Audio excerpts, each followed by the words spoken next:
এই সিলিং ফ্যানটা রিপেয়ার করব। হাত দিয়ে ঘুরিয়ে দেখছি প্রচণ্ড বিয়ারিংয়ের আওয়াজ হচ্ছে। তা তো দেখতে পাচ্ছ তোমরা,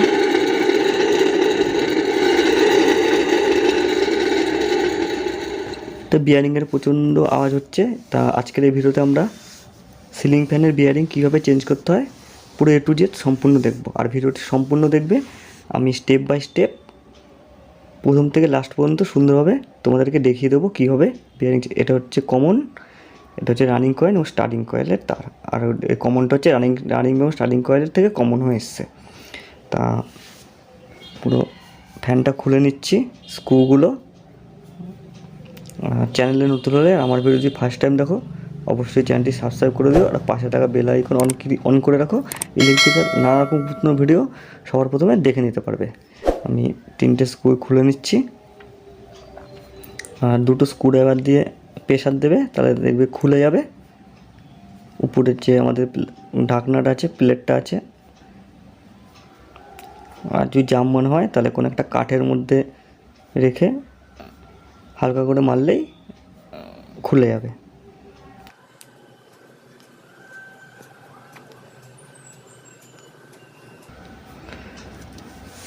তো আমাদের কয়েলটা খুলে গেছে, আর প্রচণ্ড সাবধানে কয়েলটা পুরো বিয়ারিংগুলো খুলতে হবে যেন এই কয়েলটা ঝরে না যায়।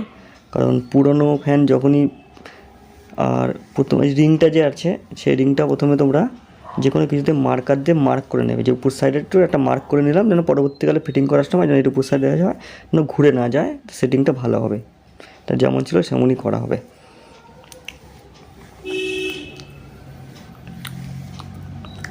আর তলার ঢাকনাটাও এবার আমরা খুলে নিচ্ছি, হাতুড়ি দিয়ে প্রেশার দিয়ে মেরে খুলে নিয়েছি। বিয়ারিংটা ওখানে আটকে রইল। এবার আমরা সিরিজ টেস্ট ল্যাম্প দিয়ে কয়েলটা চেক করব। লালটা হচ্ছে আমাদের কমনের সঙ্গে বডির সঙ্গে ঠেকে নিচ্ছি সব কটা, যেন বডি আছে নাকি দেখে নিচ্ছি। তারপর কয়েলটি ওকে আছে, বডি নেই, এবং কমনের সঙ্গে রানিং কয়েল স্টার্টিং কয়েল ওকে আছে। তো আমার কয়েল ঠিক আছে। প্রবলেমটা হচ্ছে শুধু বিয়ারিংটা খারাপ হয়ে গেছে, প্রচণ্ড আওয়াজ হচ্ছে চললে। এরকম ধরনের একটা পুলার যদি তোমাদের কাছে থাকে তাহলে এই বিয়ারিংটা এই পুলার দিয়ে তোমাদের ঢুকিয়ে খুললে তাহলে সুবিধা হবে। তাহলে কারণ হচ্ছে যখনই তাছাড়া হাতুড়ি দিয়ে মেরে তোমরা যদি কোনো ছেনি বা কিছু যদি খুলতে যাও কয়েলটা ঝরে যাওয়ার সম্ভাবনা থাকে। তা পুলার দিয়ে খুললে কয়েলটা সেফ থাকবে এবং ঠিক থাকবে। তা আমি এই পুলার দিয়ে পুরো বিয়ারিংটা খুলে নিচ্ছি।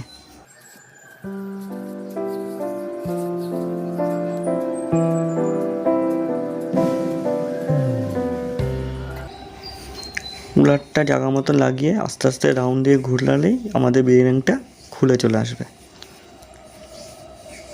এটা দেখতে পাচ্ছ বিয়ারিংটা খুলে গেছে। স্প্রিংটাও খুলে রেখে দিচ্ছি, সব ফিটিং করার সময় তোমাদেরকে দেখিয়ে দেবো। আর এই যে একটা ওয়াশার ছিল, ওয়াশারটা ভেঙে গেছে দেখতে পাচ্ছ, তার পরিবর্তে নতুন একটা ওয়াশার ওখানে দিয়ে দেবো। প্লাস্টিক একটা ওয়াশার ছিল।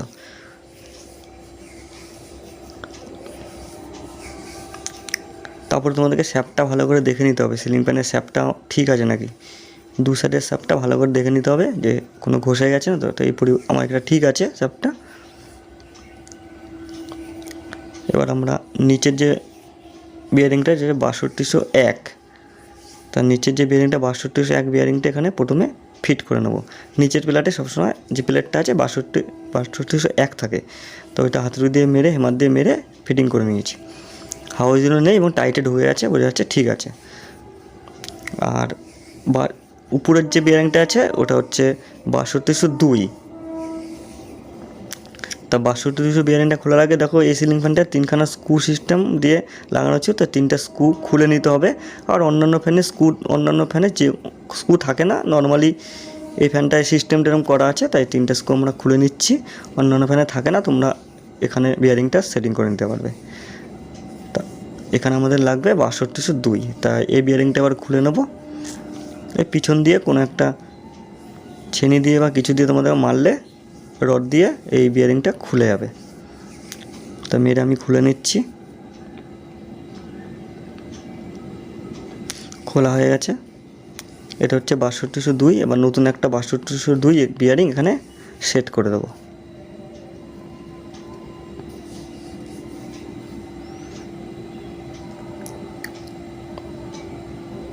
তার সামনের দিক থেকেই 62 হাতুড় দিয়ে আবার হেমার দিয়ে আমরা এটা এখানে সেট করে দেবো। তার আগে ভালো করে পরিষ্কার করে নেবো, ন্যাকড়া দিয়ে কাপড় দিয়ে ভালো করে পরিষ্কার করে নিতে হবে। পরিষ্কার করে এখানে বিয়ারিংটা সেট করতে হবে। তোমরা ভিডিওটা সম্পূর্ণ দেখবে, তাহলে যে কোনো সিলিং ফ্যানের বিয়ারিং তোমরা এই ভিডিও দেখেই চেঞ্জ করে নিতে পারবে। সুন্দর বিয়ারিংটা সেট হয়ে গেছে, কোনো হাউসও নেই, আমার স্যাব ওকে আছে। আবার যে বিয়ারিংয়ের প্লেটটা ছিল, প্লেট কভার একটা ছিল, সেটা 3টা স্ক্রু দিয়ে এখানে আবার লাগিয়ে দেবো।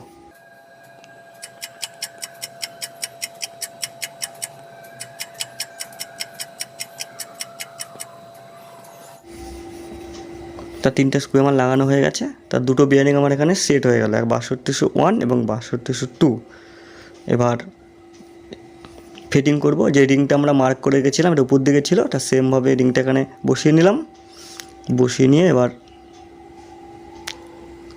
আমরা যে আমাদের কয়েলটা আছে, কয়েলটা সেট করব। তার এখানে একটা স্প্রিং দেওয়া ছিল, স্প্রিংটা দিয়ে ঠিক যেরকমভাবে খুলেছিলাম সেমভাবে ফিটিং করতে হবে।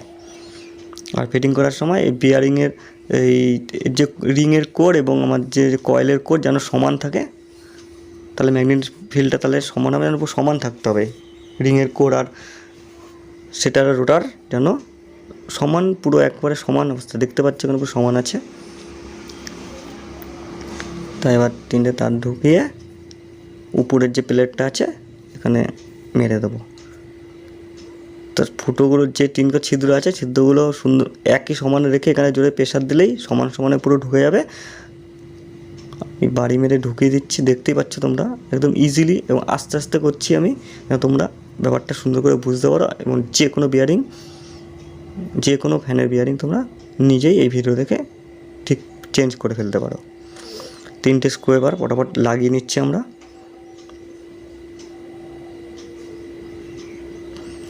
আর ভিডিওটি ভালো লাগলে অবশ্যই একটি লাইক করো, কারণ লাইক করলে আমাদের ভিডিও করার আগ্রহ বাড়ে। আর কোনো কিছু জানার আগ্রহ হলে অবশ্যই কমেন্ট করো।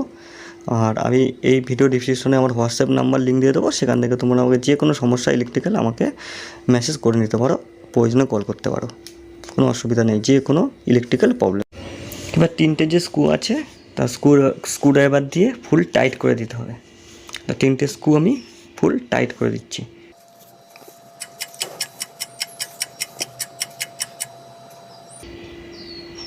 দেখতে পাচ্ছ 3টে স্ক্রু ফুল টাইট করে দিয়েছি।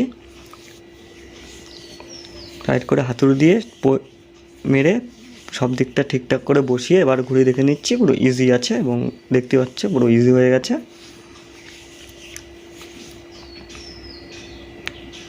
পুরো ইজি, কোনো আওয়াজ নেই। আর প্রথমে যে আওয়াজটা হচ্ছিল বিয়ারিং চেঞ্জ হয়ে গেছে। এবার ক্যাপাসিটার দেখতে পাচ্ছ, ক্যাপাসিটারটা প্রথমে ডাইরেক্ট লাইনে দিয়ে 3 থেকে 4 বার ফায়ার করে দেখতে হবে যে আওয়াজটা একই রকম আছে নাকি। যদি ডাউন হয়ে যায় তাহলে ভাববা ক্যাপাসিটার ডাউন আছে। তো এই ক্যাপাসিটারটা ঠিক আছে, তো এই ক্যাপাসিটারটা এখানে লাগিয়ে দেবো। এবার হচ্ছে কমনটা হচ্ছে আমাদের নিউট্রাল পয়েন্ট হবে।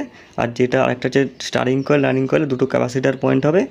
কমনটা হচ্ছে রানিং কয়েল, স্টারিং কয়েল থেকে একটা শর্ট হয়ে এসছে, আর একটা হচ্ছে স্টারিং কয়েলের তার, একটা হচ্ছে রানিং কয়েলের তার। তাই যে কমন বাদে দুটো তারে আমাদের ক্যাপাসিটার লাইন হবে। এবং কমনের সঙ্গে আমাদের এবার সিরিজ টেস্টামে দেখে নেব যে কোনটা সোজা হচ্ছে আর কোনটা উল্টো হচ্ছে। সাধারণত কমনের সঙ্গে রানিং কয়েলে সোজা হয়, তা এটা আমাদের কমনের সঙ্গে আমরা এটা হচ্ছে স্টারিং কয়েলে দিয়েছি, তাই এটা উল্টো ঘুরছিল। এবার কমনের সঙ্গে রানিং কয়েলে দিচ্ছি, এটা সোজা ঘুরছে। কমনের সঙ্গে রানিং কয়েলে আমাদের সোজা হবে, এটা সেই হিসাব করে এখানে কানেকশন করে দিচ্ছি। রানিং কয়েলটা প্রথমে নিচে লাগিয়ে নিচ্ছি।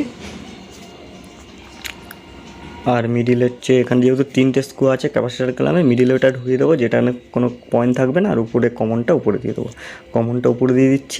আর মিডিলে হচ্ছে স্টারিং কয়েলের, আর মিডিলে হচ্ছে স্টারিং কয়েলের যে শর্টিং ছিল ক্যাপাসিটার সঙ্গে সেটা দিয়ে দিলাম। তো আমার কানেকশন রেডি হয়ে গেছে।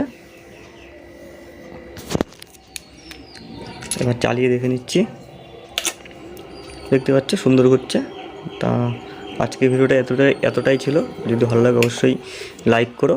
আজকের মতন টাটা, বাই বাই, দেখা হবে পরে আরেকটি গুরুত্বপূর্ণ ভিডিওতে। সবাই ভালো থাকবে, সুস্থ থাকবে।